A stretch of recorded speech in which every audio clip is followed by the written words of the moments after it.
UP के जनपद हापुड़ में उत्तर प्रदेश के कृषि मंत्री सूर्य प्रताप शाही ने कहा कि आगामी लोकसभा चुनाव में भाजपा 400 से अधिक सीटें जीतेंगी। अभी 5 राज्यों के चुनाव में इस बात का संकेत दे दिया है कि देश में प्रधानमंत्री नरेंद्र मोदी के नेतृत्व का मुकाबला कोई नहीं कर सकता है, चाहे वो एनडीए हो या पीडीए हो। ये सब वो लोग हैं जो चुनाव के समय में इकट्ठा होते हैं और चुनाव बीतने के बाद बिखरते हैं, और यह 5 राज्यों के चुनाव में भी दिखाई दिया कि सीटों की मारामारी किस तरह से होती है। इनका उद्देश्य है कि देश में हो रहे विकास में किस तरह बाधा पहुंचाई जाए। प्रदेश में फर्टिलाइजर पर्याप्त मात्रा में प्रदेश सरकार के पास उपलब्ध है। सपा बसपा की सरकार में किसान को डीएपी यूरिया के लिए लाठी खानी पड़ती थी। सूर्य प्रताप शाही यहां ग्राम असौड़ा में भाजपा के प्रवक्ता अवनीश त्यागी के यहां आयोजित चाय चौपाल कार्यक्रम में भाग लेने पहुंचे थे। पत्रकारों से वार्ता करते हुए उन्होंने कहा कि चौधरी चरण सिंह किसानों के बहुत हितैषी रहे हैं। उन्होंने किसानों के हितों को ध्यान में रखते हुए अनेक कानूनों में संशोधन किया। चौधरी साहब का जीवन किसानों के लिए समर्पित रहा। 25 दिसंबर को पूर्व प्रधानमंत्री अटल बिहारी वाजपेयी की भी जयंती है। इन दोनों के जीवन का एक लक्ष्य था और बराबर वो कहते थे कि देश की खुशहाली का रास्ता किसानों के खेत और खलियानों से होकर निकलता है। जहां चौधरी साहब ने कानूनों में सुधार करने का काम किया, वहीं अटल बिहारी वाजपेयी ने किसानों के लिए बहुत सारी सुविधा दी, जिसके लिए ये दोनों हमेशा याद किए जाएंगे। गांव को पक्की सड़कों से जोड़ने का काम पूर्व प्रधानमंत्री अटल बिहारी वाजपेयी ने किया। किसानों को साहूकारों के पास कर्ज लेने के लिए जाना पड़ता था। इस समस्या का हल करते हुए उन्होंने कम ब्याज पर किसान क्रेडिट कार्ड की व्यवस्था की। इससे कृषि क्षेत्र के अंदर बहुत बड़ी क्रांति आई। 21वीं जन्म जयंती रही है,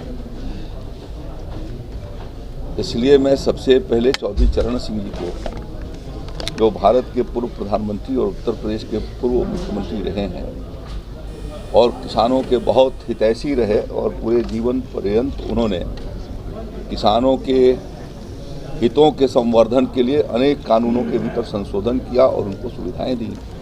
मैं उनको अपनी ओर से श्रद्धांजलि अर्पित करता हूं। चौधरी साहब का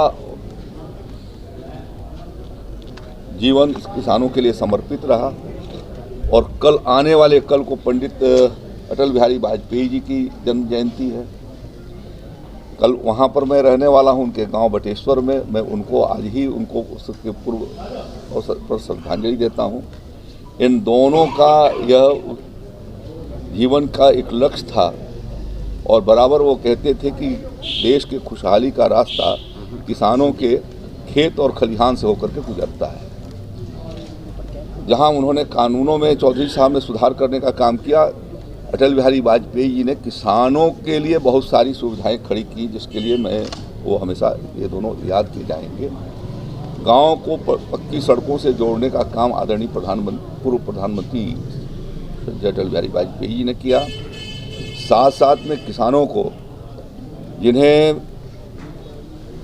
साहूकारों के पास कर्ज लेने के लिए जाना पड़ता था, उनसे मुक्ति दिला करके और केसीसी की एक व्यवस्था किया किसान क्रेडिट कार्ड का, जिसके भीतर 7% ब्याज पर, और किसान यदि समय से उसकी अदायगी कर देता है तो 3% ब्याज में छूट देते हुए 4% ब्याज पर उन्होंने कर्ज मुहैया कराने की व्यवस्था किया। उससे कृषि क्षेत्र के भीतर एक बहुत बड़ी क्रांति आई। इसलिए मैं उन दोनों महापुरुषों को अपनी ओर से श्रद्धांजलि अर्पित करता हूँ। चाय पर चौपाल किसान भाइयों के साथ संवाद, जो किसान भाइयों से समय समय पर मैं मिलता रहता हूं और जो हम लोग कर रहे हैं वो उनके सामने रखते हैं और उन्हें जो कठिनाइयां रहती हैं वो मेरे सामने रखते हैं, तो हम लोग प्रयास करते हैं कि उसका समाधान निकाला जाए।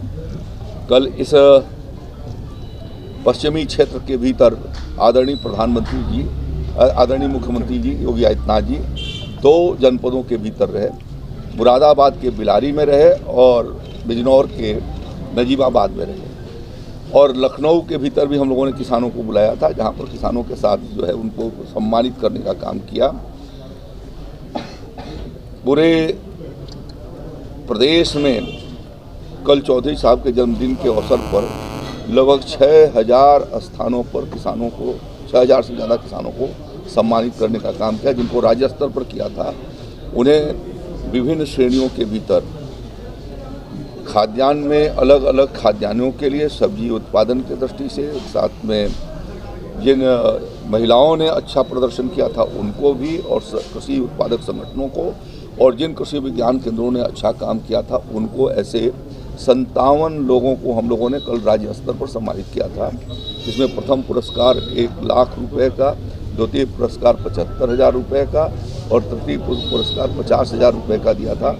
जनपद स्तर पर 5,000 और ब्लॉक स्तर पर जो है वो जनपद स्तर पर 10,000, 7,500 और 5,000 के, और ब्लॉक स्तर पर जो है हम लोगों ने उनको प्रमाण पत्र उपलब्ध करा करके बेहतर प्रदर्शन किसान खेती के क्षेत्र में कर सके। इस दृष्टि से चौधरी चरण सिंह जी का जन्मदिन किसान दिवस के रूप में भारत सरकार ने भी और उत्तर प्रदेश की सरकार ने मनाया, जिस पर हम लोगों ने इस तरीके के आयोजन किए थे।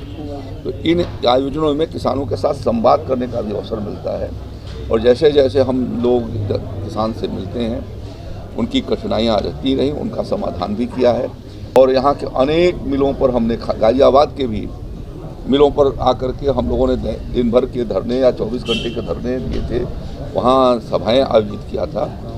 2017 में योगी आदित्यनाथ जी की सरकार आई तो उस समय गन्ना किसानों का 3 साल का लगभग 14,000 करोड़ रुपये बाकी था। योगी आदित्यनाथ जी की सरकार ने ये प्रयास करके प्रयत्न किया है कि राज्य के भीतर इन 2017 से और 2023 के बीच में हम लोगों ने 2.5 लाख करोड़ रुपए गन्ने का भुगतान किया है। 2,25,000 करोड़ रुपए का भुगतान अब तक कर चुके हैं। और जो भुगतान 1995 से लेकर के 2017 के बीच में हुआ था, उससे 15,000 करोड़ रुपए ज़्यादा इन सिर्फ 7 वर्षों के भीतर योगी आदित्यनाथ जी की सरकार ने किसानों को उपलब्ध करवाए। हम जब आए थे तो उस समय हमारी 113 चीनी मिलें उत्तर प्रदेश में चल रही थी और 3 साढ़े 3 साल के बकाये उनके ऊपर चल रहे थे। योगी जी की सरकार इस साल 120 चीनी मिलों से पेराई करा रही है, और हमारी इस समय हम लोग, हमारी लगभग 68 चीनी मिलें रेगुलर पेमेंट कर रही हैं और कुछ चीनी मिलें तो एडवांस पेमेंट कर रही हैं। तो जो किसान के बारे में चौधरी साहब सोचते थे और जो किसान की कठिनाइयाँ थी उनको समाधान निकालने की दृष्टि से हम लोगों ने प्रयास किया है। और राज्य के भीतर, उत्तर प्रदेश राज्य के भीतर प्रधानमंत्री किसान सम्मान निधि के माध्यम से 2,62,00,000 किसानों को 63,000 करोड़ रुपए से ज़्यादा की धनराशि उनके खातों में आदरणीय प्रधानमंत्री जी के द्वारा भेजी गई है। पूरे देश भर में 11.5 करोड़ किसानों को और लगभग 2,30,000 करोड़ रुपए से ऊपर की धनराशि गई, जिसमें से अकेले उत्तर प्रदेश के भीतर 2,62,00,000 किसानों को 63,000 करोड़ रुपए गए हैं। तो किस तरीके से तत्परता के साथ योगी आदित्यनाथ जी की सरकार काम कर रही है उसके बारे में आपको मैंने बताया। हम लोगों ने पिछले वर्षों के भीतर ये प्रयास किए हैं कि किसान भाइयों के द्वारा उत्पादकता बढ़ाई जाए, उत्पादन बढ़ाया जाए, क्योंकि खेत तो फैल नहीं सकते। लगातार विकास के कार्यों की वजह से वो छोटे होते गए हैं, इसलिए किसानों के बीच में अच्छी तकनीकी और उनको यंत्रीकरण से सुसज्जित किया जाना। विगत 7 वर्षों के भीतर 2 लाख से ज़्यादा किसानों को हम लोगों ने व्यक्तिगत कृषि यंत्र उपलब्ध कराए। लगभग 7,000 के करीब हमने फार्मेसी बैंक और इसी तरीके से कस्टम हायरिंग सेंटर उपलब्ध कराए, जिसमें कस्टम हायरिंग फार्मेसी बैंक पर 80% अनुदान दिया है। कस्टम हायरिंग पर किसानों को कम खर्च पर मिल जाए, इसके लिए उनको हमने 50% और 40% अनुदान दिए हैं। राज्य के भीतर 51,000 सोलर पंप हमने इस 7 साल के भीतर किसान भाइयों के खेतों पर स्थापित करा दिए हैं, जिससे 51,000 हेक्टेयर के भीतर उनको सुनिश्चित सिंचाई 24 घंटे मिल रही है। उसके लिए न किसी बिजली की आवश्यकता उनको या डीजल की ज़रूरत नहीं है। अभी परसों रात में मुख्यमंत्री जी के साथ बैठे थे और निर्णय ये हुआ है कि इस साल हम लोग 31,000 के करीब जो है वो हम सोलर पंप किसानों को उपलब्ध करवाएंगे। और मुख्यमंत्री जी ने सोलर पंप को और ज़्यादा विस्तार मिल सके, इसके लिए उस पर राज्य की ओर से भी थोड़ा सा विशेष अनुदान देने का बात स्वीकार कर लिया है, जिससे कि सहूलियत होगी। मंत्रिपरिषद जब निर्णय करेगी तो अंतिम रूप से हम उसके बारे में बता सकेंगे। अभी 3,000 खेत तालाब मैं कोशिश कर रहा हूँ कि मार्च के पहले वो पूरे कर लिए जाएँ। तो हम लोगों ने विगत वर्षों के भीतर किसान भाइयों को 55,000 कुंटल बीज, हमने उन्नतशील बीज उपलब्ध करवाए हैं। वो भी 50% अनुदान पर उपलब्ध करवाए और व्यापक तौर पर किसानों के बीज को कैसे रिप्लेसमेंट हो जाए, क्योंकि पुराने बीजों से उत्पादन जो है वो कम होता है और अच्छे बीज आते हैं 3 साल 4 साल उसका उपयोग किया जा सकता है, तो उत्पादन 10 से लेकर के 15% बढ़ाई जा सकती है। इस नाते यह योजना भी हमने किसानों के बीच में रखी है। उत्तर प्रदेश के भीतर दलहन और तिलहन की खेती को बढ़ावा दिए जाने के लिए इस साल हमने लगभग 17,000 मिनी किट खरीफ से लेकर के और रबी के बीच में किसान भाइयों को उपलब्ध करवाए हैं और वो निःशुल्क मिनी किट ऐसे 17 लाख किसानों को दिए गए, जिससे आज आप खेतों में जब जाएंगे तो हापुड़ के भीतर भी दिखाई देगा और बुलंदशहर जाएंगे तो बुलंदशहर में भी दिखाई देगा कि जिन खेतों के भीतर कभी सरसों दिखाई नहीं देती थी तिलहन, आज उनके पीले रंग का फसल आप पूरे उत्तर प्रदेश में देवरिया से दिल्ली के बीच में आप देखेंगे तो चारों तरफ दिखाई देगी।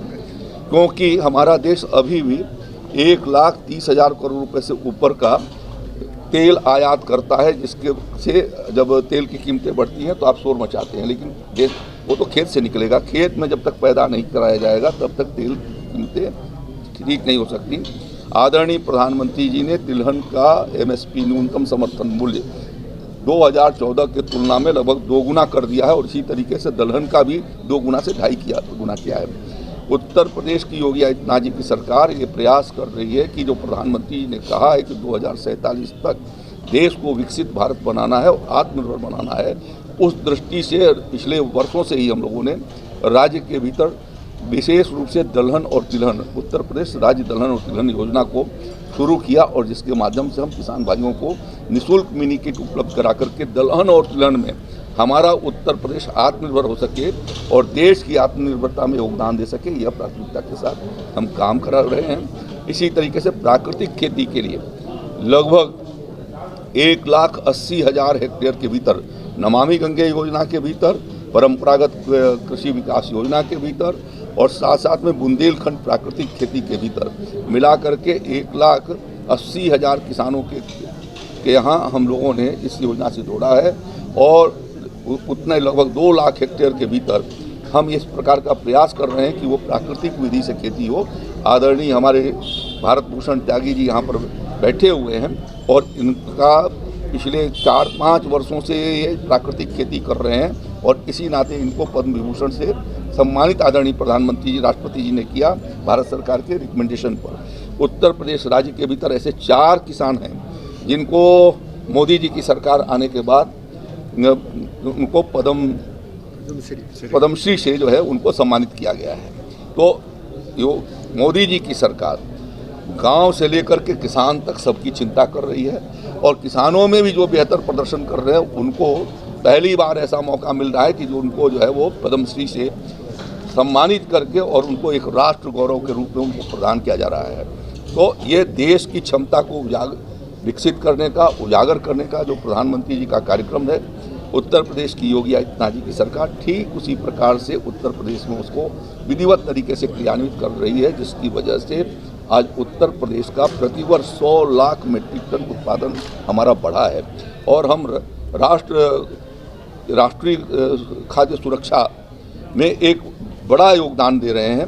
गेहूं के उत्पादन में हम देश के भीतर नंबर 1 पर हैं और लगभग 38% गेहूं अकेले उत्तर प्रदेश आज देश का पैदा कर रहा है और इसी तरीके से गन्ना उत्पादन में भी हम देश के भीतर नंबर 1 पर हैं। जब योगी जी की सरकार आई थी तो तीसरे नंबर पर थे।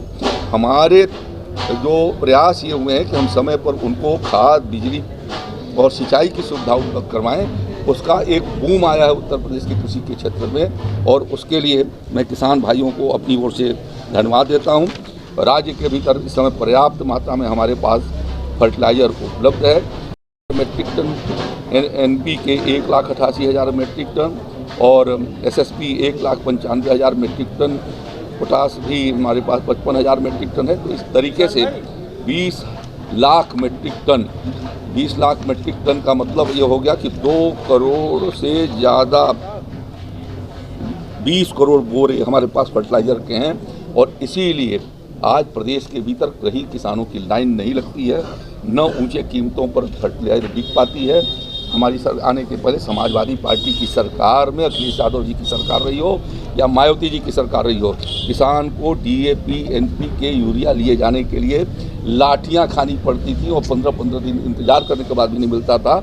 योगी आदित्यनाथ जी की सरकार ने उसका समाधान निकाला है और आज बेहतर तरीके से किसान काम कर रहा है। देखिए, रोड यदि देश को बनाना है और गांव को आना है तो ये तो देखिए, सरकार अमेरिका से पैसा मांगने नहीं जा रही है। किसानों पे इतना बोझ क्यों डाला जा रहा है? किसानों पर कोई बोझ नहीं है, किसानों पर कोई अलग से इस तरीके का कोई बोझ नहीं है। और सच्चाई ये है कि उत्तर प्रदेश में किसानों के ऊपर कोई टैक्स नहीं लगा हुआ है, लेकिन हम यदि कोई पब्लिक फैसिलिटी को इस्तेमाल करते हैं तो हमको भी उसके लिए कंट्रीब्यूशन करना ही है। अभी आपने किसानों के मुखिया चौधरी चरण सिंह साहब की बात करी, उन्हें अब मांग उठ रही है कि भारत रत्न दिया जाना चाहिए, क्या सरकार इस पर विचार करेगी? भारत रत्न दिया जाना चाहिए, क्या सरकार इस पर विचार करेगी चौधरी साहब को? अब ये तो भारत सरकार बताएगी, मैं कैसे बता सकता हूँ। चलिए, अब राजनीति की बात कर रहे हैं, लोकसभा चुनाव भी पास आ गया। किसान सपोर्ट में है भारत रत्न के लिए, तो उसमें क्या होना चाहिए? ये एक दो लोगों के कहने से सपोर्ट में है। भारत सरकार हमेशा रिव्यू करती रहती है जिस हिसाब से उसकी क्राइटेरिया बनी हुई है। कहाँ चलते मैं कौन होता हूँ भारत डिक्लेयर करने वाला?